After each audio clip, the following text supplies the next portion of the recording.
मोतिहारी के ढाका में जनसभा को संबोधित करने के बाद AIMIM प्रमुख असदुद्दीन ओवैसी ने मीडिया को संबोधित करते हुए कहा कि जो लोग कहते हैं MY मेरा है, कोई कहता है पसमानदा मुस्लिम मेरा है, तो हम कहते हैं कि पूरा बिहार मेरा है। नीतीश कुमार और लालू बताएं कि आज तक बिहार के मुस्लिमों के लिए क्या किया है। इन दिनों अब तक मुस्लिमों को सिर्फ ठगने का काम किया है।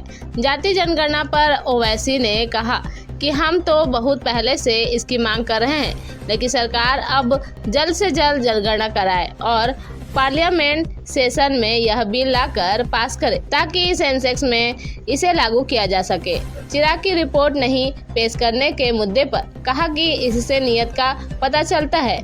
ओवैसी ने कहा कि पिछली दफा बिहार में 4 सीट जीते थे, इस बार 24 सीट जीतेंगे।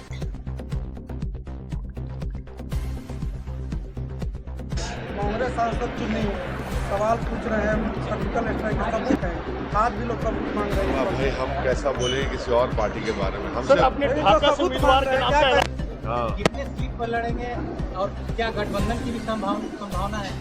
अब ये तो चुनाव के करीब ही होगा, बता पाएंगे क्या होगा नहीं होगा, मगर हम तो बिहार चुनाव की तैयारी अख्तरुल साहब की लीडरशिप में काम पहले ही शुरू हो चुका है और आगे भी होता रहेगा और हम आते रहेंगे बिहार को और पार्टी का काम आगे बढ़ता रहेगा। राज मेरा है क्या है? राजद कहता है मुस्लिम वोट यादव वोट मेरा है, नीतीश जी कहते हैं पसमानदा मुसलमान मेरा वोटर है। आप क्या कहेंगे, कितना लोग आपके समर्थन में मुस्लिम है? सारा बिहार मेरा है, सारा बिहार मेरा है, अब क्या उसमें बोले? बिल्कुल है। अब ये देखिए 15 साल इनके, 20 साल इनके, क्या मिला इनको? पसमानदा मुसलमानों को जो बात कर रहे हैं, MY की बात कर रहे हैं, क्या मिला इनको? कभी ये लोग वो जो सर्वे कराया कि पढ़ लेना, वो सर्वे में क्या पोजीशन है पसमानदा मुसलमान का क्या उसमें मौक़िफ़ है, क्या उनका पोजीशन है, कितना उनका आबादी है, कितना उनका नौकरी है। केंद्र सरकार ने जातीय जनगणना का फैसला लिया है, क्या आप उसके समर्थन में हैं? तो हम तो 2021 से कह रहे हैं कि जाति जनगणना होनी चाहिए। 1931 में पहली मर्तबा हुई थी।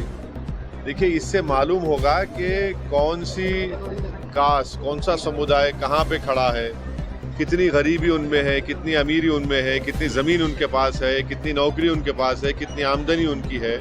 तो तभी जाकर हम देश को ताकतवर बनाने के लिए पॉलिसीज बना पाएंगे।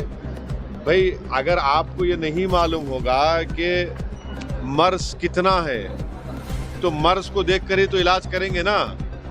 तो हम बीजेपी से ये कहना चाहेंगे कि आप जल्द से जल्द शुरू करिए, पार्लियामेंट के मानसून सेशन में बिल लाइए ताकि सेंसस का जो कानून है उसमें अमेंडमेंट करना पड़ेगा, वो करिए और उसको फौरन शुरू करिए और एक टाइमलाइन दीजिए ताकि 29 के पार्लियामेंट के इलेक्शन से पहले देश को मालूम हो जाए कि कास्ट सेंसस की रिपोर्ट आ जाए देश के पास। रिपोर्ट पेश नहीं सर्वे हो लगे। हाँ, वही तो देखिए, वही तो बात है, वही तो अख्तरुल साहब ने कहा है कि जनता के पास रिपोर्ट है ही नहीं। उसको ऐसा क्या खजाना है जिसको छुपा के रखा है आपने उसको? वो तो जनता के पास होनी चाहिए ना। यहाँ तक कि भाजपा भी कहती है कि पिछली बार भले जीत गए, इस बार ओवैसी जी का कुछ नहीं चलने वाला है। क्या नहीं चलने वाला है इस बार के चुनाव में? अरे देखिए, ये इनका अहंकार और गुरूर है। जनता तय करेगी और इंशाअल्लाह ताला जनता हमारे कैंडिडेट्स को कामयाब करेगी। हम कह रहे हैं कि 4 को आपने भगाया, अब 24 आएंगे। चलिए, हो गया।